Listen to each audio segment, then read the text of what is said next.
Good morning, class. In the last video, we discussed about hominids.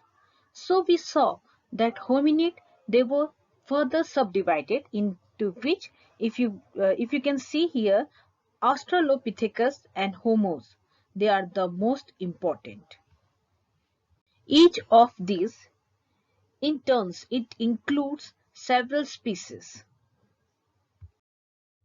Students, Homo is a Latin word meaning man, although there were women as well. So scientists they distinguish among several types of Homo. So the name assigned to these species they are derived from what are regarded as the typical characteristics.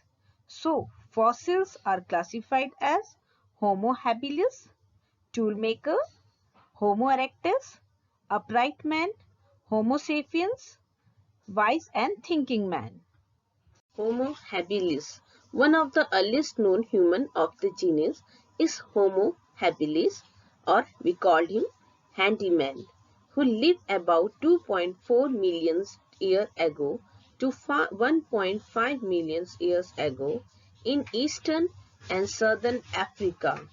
Its name, which means handyman, was given in 1964 because this species was thought to represent the first maker of stone tools.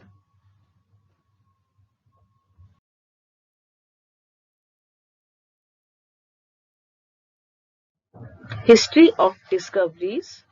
A team led by scientists Louis and Mary Leakey.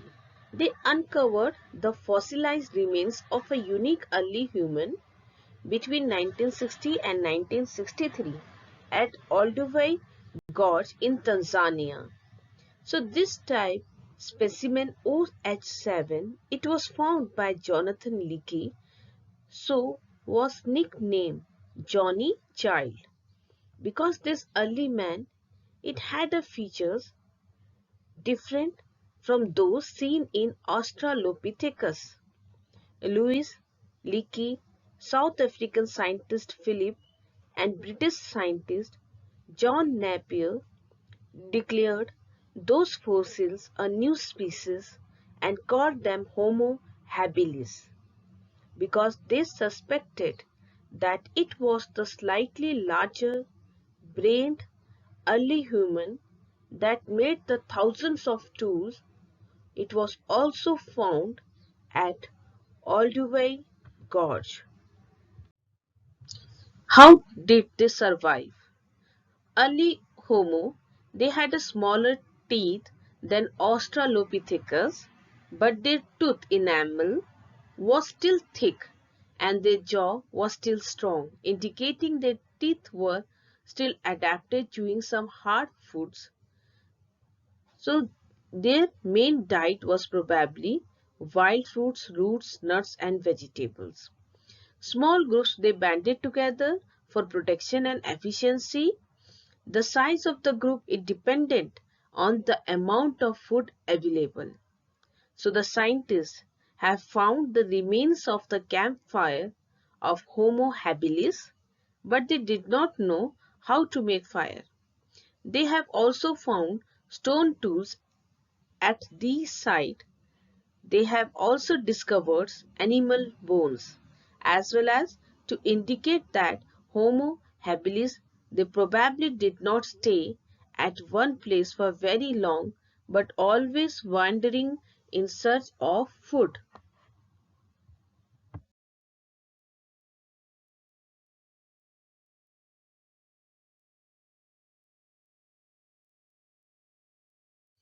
Homo erectus, or we can call him upright man. The Homo erectus man was about the same size as a modern human being. But he had two-thirds the size of our brain.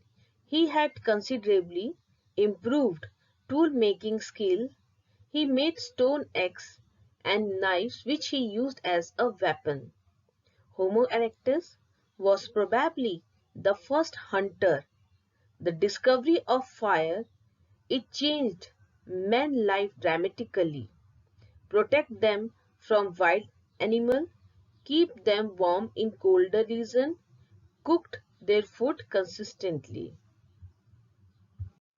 About a million years ago, the Homo erectus began to slowly leave Africa and travel to other continents. So these early peoples, they wandered from Africa to Europe and Asia, and from Asia to America, probably in search of food.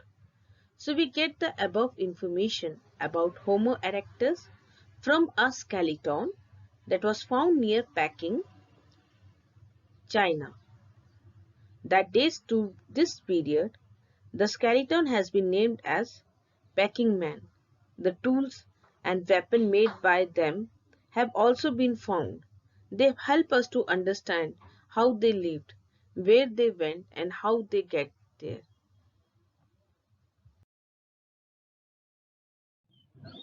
Homo sapiens, wise man, we call them wise men. So during this period, some of the species of man were Homo heidelbergensis, 5 lakh to 3 lakh BC, then Homo neanderthalensis, that is 3 lakh BC to 30,000 BC, and Homo sapiens, 5 lakh 30,000 BC to present day. Homo heidelbergensis, they were the ancestors of both Neanderthals and the modern humans. Homo heidelbergensis. So the early human species, they had a very large brow-ridge and a large brain case. And you can see they had a flatter face than the older early human face. So it was the first early human species to live in colder climates.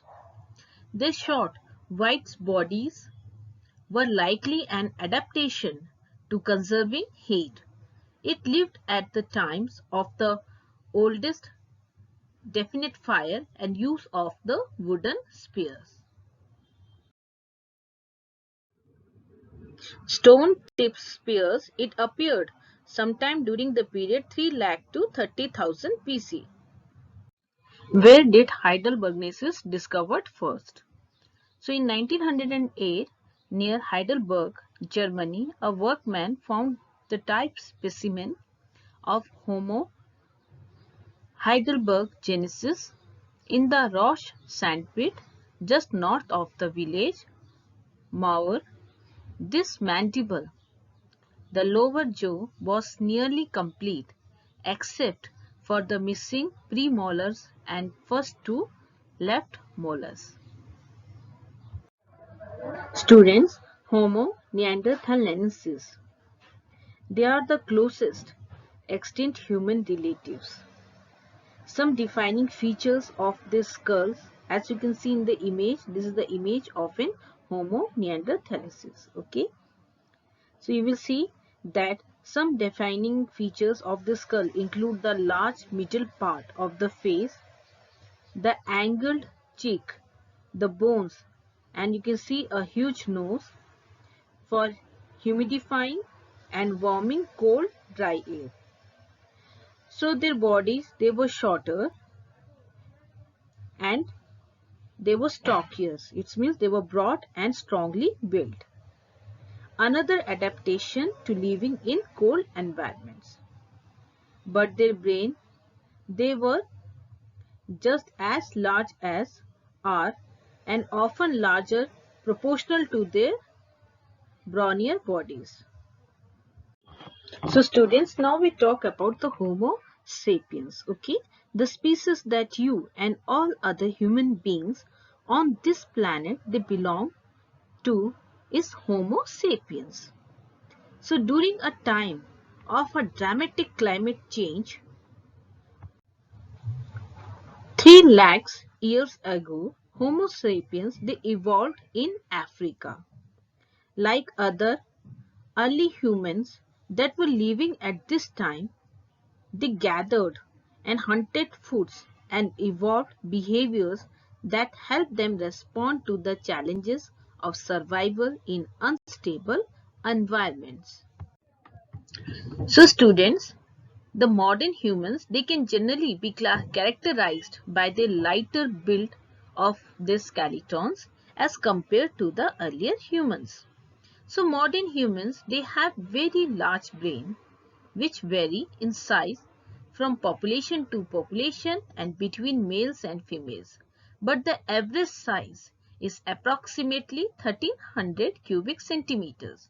Modern human faces, they also saw much less or the heavy browage and prognathisms, the lower jaw of the early humans. So our jaw are also less heavily developed into smaller teeth.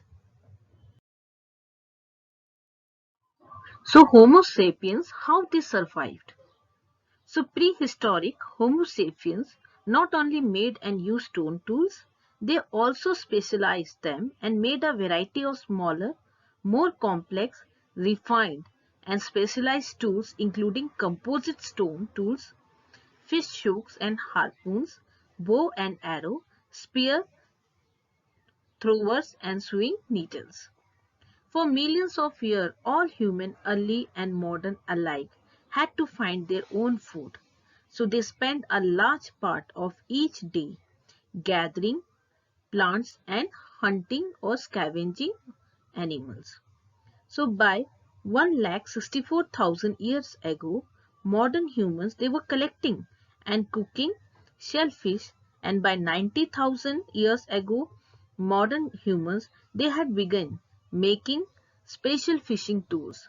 Then within just the past 12,000 years, our species Homo sapiens, they made the transition to produce food and changing our surroundings. Humans found they could control the growth and breeding of certain plants and animals. So the discovery led to farming and herding animals. Activities that transformed Earth's natural landscape first locally, then globally. Okay, as humans, they invested more time in producing food. They settled down. Villages became town and town became cities. With more food available, the human population began to increase dramatically. Our species had been so successful that it has created a turning point in the history of life on Earth. The modern human, they evolved a unique combination of physical and behavioral characteristics, many of which other early human species also possessed, though not to the same degree. So the complex brain of modern human, they enable them to interact with each other and with their surroundings in new and in a different ways. As the environment it became more unpredictable, bigger brains helped our ancestors to survive. They made specialized tools and used tools to make other tools as described above. You can see they ate a variety of animals and plant foods. They had control over fire. They lived in shelter. They built broad social networks, sometimes including people they had never even met. They exchanged resources over wide areas and they created art, music, personal adornment, rituals and a complex symbolic world. So modern human, they have spread to every continent and vastly expanded their numbers. So they have altered the world in ways that benefited them greatly. But this transformation has unintended consequences for other species as well, for ourselves, creating new survival challenges. The earliest evidence of the origin of Homo sapiens has been found in different parts of Africa, but there is a controversy among the scholars about the center of human origin. So was a single center or were there several centers? Two totally divergent views have been expounded. One advocates the regional continuity model with multiple regions of Asia, as you can see in the image. The other, the replacement model, with a single origin in Africa. So when we talk about the replacement model, the advocates of the replacement, continuity model hold that modern human, they originated in Africa. First of all, the modern human, they originated in Africa. The earliest form of human species gave place to the Homo sapiens in all other parts of the world. So they give the following argument in support of their view. So there is a genetic and anatomical homogeneity of modern humans. The enormous similarity among the modern human is due to their descent from a population that originated in a single region that we call Africa. The fossils of modern human that were found in Omo in Ethiopia. The fossil supports the view that the modern men, they came into existence in only one part of the world. So basically all the human, they had physical features. The main reason for the variation in the physical features of human was because of different geographical conditions in different regions. So it is but natural that different physical features must develop among the people living in different regions. And according to the regional continuity model, according to the second model, regional continuity model, the Homo sapiens in different regions, they gradually evolved at different rates into modern humans. So in support of this view, the scholar, they gave the following arguments. The geographical conditions that was favorable for the growth of modern man that developed in the same regions. So you will see the Homo sapiens, they came into existence in these areas. So the differences in the habits, the nature and the features of the Homo sapiens in different regions, it indicate that the Homo sapiens did not appear at the same time and at one's place. So the archaeologists, they also support the regional continuity model. On the basis of the archaeological evidence, they have classified the human as Java man, packing man, Homo erectus, Homo heidelbergensis.